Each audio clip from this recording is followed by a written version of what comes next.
దేవునికి స్తోత్రాలు.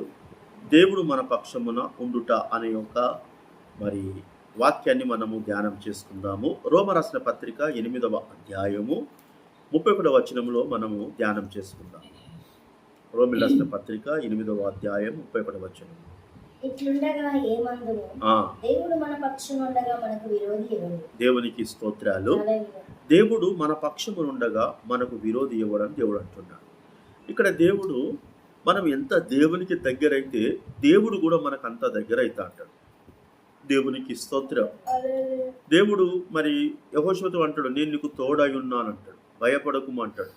అంటే యెహోషువ ఎంత దేవునికి దగ్గర అవుతున్నాడో దేవుడు కూడా యెహోషువకు అంత దగ్గర అవుతున్నాడు. కనుక ఈ దగ్గర దేవుడు మన పక్షం ఉన్నప్పుడు మనకు ఎన్నో రకాల విరోధమైన ఆటుపాట్లు వస్తాయి, కానీ దేవుడు మన పక్షం ఉన్నాడు కనుక ఆ విరోధులు మనల్ని ఏమి కూడా చేయలేవు. అయితే ఇక్కడ విరోధం అంటే ఒక మనుషులే విరోధులు కాదు, కానీ లోకంలో కొన్ని విరోధమైన పరిస్థితులు మనకి ఎదురైతా ఉంటాయి. ఇక్కడ మనము 35వ వచనం కూడా చూద్దాము. 35వ క్రీస్తు ప్రేమ నుండి అంటే దేవుని నుంచి మనల్ని దూరం చేసేవాడు ఎవడు అంటున్నాడు. ఇంకా శ్రమ అయినను, బాధ అయినను, హింస అయినను, కరువైనను, వస్త్రహీనత అయినను, ఉపద్రవమైనను, ఖడ్గమైనను మనల్ని ఎడబాపునా. అంటే చూద్దాం, మనము ఇక్కడ శ్రమలంటి మనకు వస్తా ఉంటాయి. ఈ శ్రమలన్నిటి మనల్ని దేవుని నుంచి దూరం చేస్తాయా అంటే దేవుని నుంచి దూరం చేసేటట్టే వస్తూ ఉంటాయి. మనకు కూడా అనిపిస్తుంది, అసలు దేవుడు ఏం చెప్తాడు, ఇంత బాధ వచ్చినా నేను ఎందుకు ఇంత అనుభవించాలి, దేవుడు ఈ టైంలో వచ్చి నాకు సహాయం చేయొచ్చు కదా అని మనం అనుకుంటాం. ఇక్కడ ఒక భక్తుని జీవితాన్ని మనం గమనించుదాం. యోబు 1:21 చూసినట్లయితే, యోబు 1వ అధ్యాయము 21వ వచనం. యోబు గ్రంథము 1:21.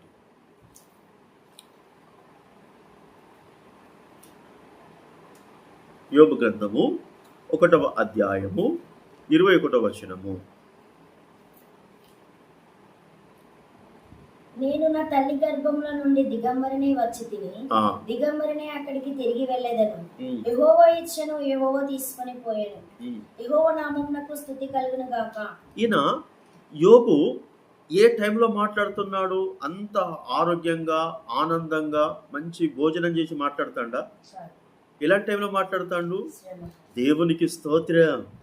అంటే చూడండి, మనం ఎంత దేవునికి దగ్గర అవుతామో దేవుడు మన పక్షమున అంత కార్యం జరిగిస్తాడు.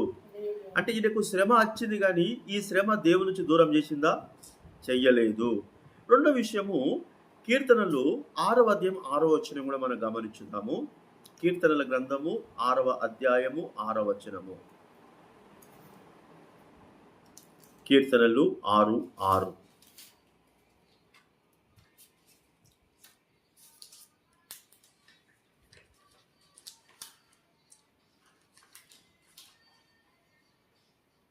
నేను మూలుగుచు అలసి ఉన్నాను, ప్రతి రాత్రి కన్నీరు విడిచుచు నా పరుపు తేలజేయుచున్నాను.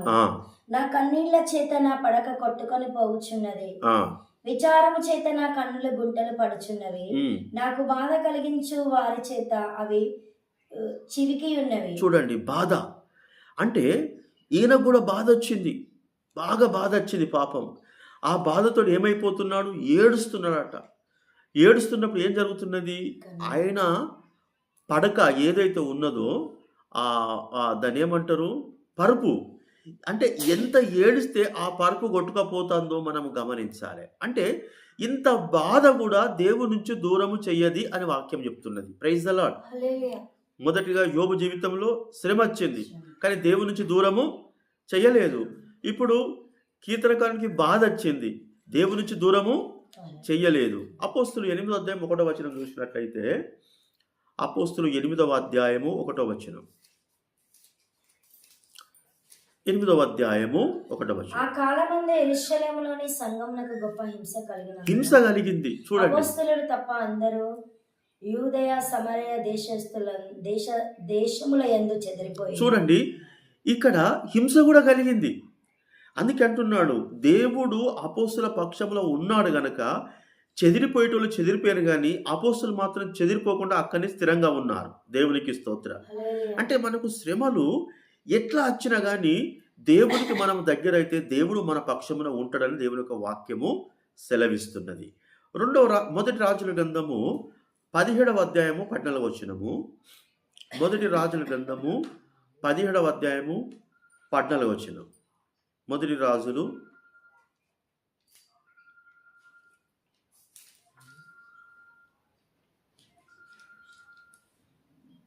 భూమి మీద యెహోవా వర్షము కురిపించే వరకు ఆ తొట్టిలో ఉన్న పిండి తక్కువ కాదు, బొడ్డిలో నూనె అయిపోదని ఇశ్రాయేలు దేవుడైన యెహోవా సెలవిచ్చి ఉన్నాడు. చూడండి, ఏ టైంలో అది కరువు.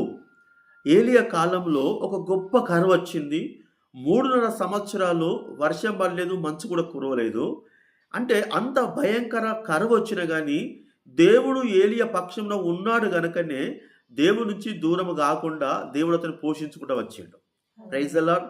ఇక్కడ యోబుకు శ్రమలలో దేవుడు తోడుగా ఉన్నాడు, మరి కీర్తనకారునికి బాధల తోడుగా ఉన్నాడు, అపోస్తులకు హింసల తోడుగా ఉన్నాడు. మరి ఇక్కడ చూసినట్లయితే ఏలియా కాలంలో మరి కరువు అప్పుడు కూడా దేవుడు తోడుగా ఉన్నాడు. 2 కొరింథీ రాసిన పత్రిక 11వ అధ్యాయము చూసినట్లయితే 2 కొరింథీ రాసిన పత్రిక 11వ అధ్యాయము 2 కొరింథీ 11వ అధ్యాయము 27వ వచనం. 27. ప్రయాసముతో కష్టములతోనూ తరచుగా జగర్పులతోనూ ఆకలి దప్పులతోనూ తరచుగా ఉపవాసములతోనూ చలితోనూ దిగంబరత్వంతోనూ ఉంటిని ఇంకాను చెప్పవలసినవి. ఇక్కడ దిగంబరత్వం అంటే వస్త్రహీనత కూడా, అంటే ఆయనకు భయంకరమైన వస్త్రహీనత కూడా ఏర్పడ్డా కానీ దేవుడు అతనికి తోడుగా ఉన్నాడు. దేవునికి స్తోత్రం. హల్లెలూయా. కనుక ఇక్కడ 29-28 కూడా చూద్దాం. ఇవియుగాక సంఘములన్నింటిని గురించిన చింతయు కలదు. ఈ భారము దినదినము నాకు కలుగుచున్నది. ఎవడైనను బలహీనుడాయన, నేనును బలహీనుడను కానా? ఎవడైనను తొట్టుపడనా నాకును మంట కలుగదా? చాలు. అంటే ఇక్కడ బలహీనులము కావద్దు అని చెప్తున్నాడు. ఎవరైనా బలహీనుడైనా కావద్దు. మనము కష్టం అనేటిది చెప్పి రాదు, చెప్పకుండా వస్తాయి కనుక ఆ కష్టాలు కూడా దేవుడు మనకు తోడుగా ఉండడానికి మనము కుడికి కానీ ఎడమకు కానీ తొట్టిల్లకుండా దేవుని యందు యథార్థంగా నమ్మకంగా స్థిరంగా జీవించాలని ఈ యొక్క మరి పౌలు భక్తులు మనకు చెప్తున్నాడు. కనుక మరి వీరి జీవితంలో, యోబు జీవితంలో కానీ, తర్వాత మరి కీర్తనకారుల జీవితంలో కానీ, అపోస్తుల జీవితంలో కానీ, మరి ఏలియా జీవితంలో కానీ దేవుడు వాళ్ళ పక్షాన ఉన్నాడా లేడా? దేవునికి స్తోత్రాలు. కనుక మరి దేవుడు మన పక్షంలో ఉన్నాడు కనుక మనకు విరోధి ఎవడు లేడు. ఎందుకంటే ఇక్కడ మరి మనకు దానియేలు గ్రంథంలో చూసినట్లయితే దానియేలు కూడా విరోధంగా వాళ్ళు ఆలోచన చేసిండ్రు, కానీ దానియేలు పక్షంలో దేవుడు ఉన్నాడు. దానియేలును చంపాలని వాళ్ళు ప్లాన్ చేసి సింహంలో వేస్తే ఏం జరిగింది? దేవుడు అతని పక్షమున ఉండి తన దూతను పంపించినప్పుడు అక్కడ ఏ కష్టమైతే వచ్చిందో ఆ కష్టంలోకి వెళ్ళి దేవుడు దగ్గర నుండి విడిపించినప్పుడు మరి ఆ శత్రులు వాళ్ళు తవ్వుకున్న గుంతలో వాళ్ళే పడిపోయారు. ఏం జరిగిందట అక్కడ?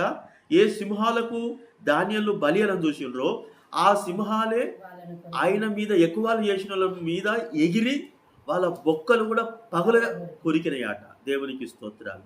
కనుక మనకు జీవితంలో కూడా ఇప్పటి వరకు కొన్ని కష్టాలు వస్తున్నాయి కావచ్చు, ఒకవేళ వచ్చినాయి కావచ్చు, ఇంకా ముందు కూడా వస్తాయి కావచ్చు, చెప్పలేము. ఎప్పుడు వస్తాయో ఎట్లస్తాయో ఎవరికి తెలియదు. యోబు కూడా అనుకోలే, అంత బాగానే ఉన్నాడు అనుకున్నాడు, మంచి ధనవంతుడైనా, కానీ అకస్మాత్తుగా వచ్చి పడ్డది. మరి ఏలియా కాలంలో కూడా కరువు కూడా అకస్మాత్తుగా వచ్చి పడ్డది.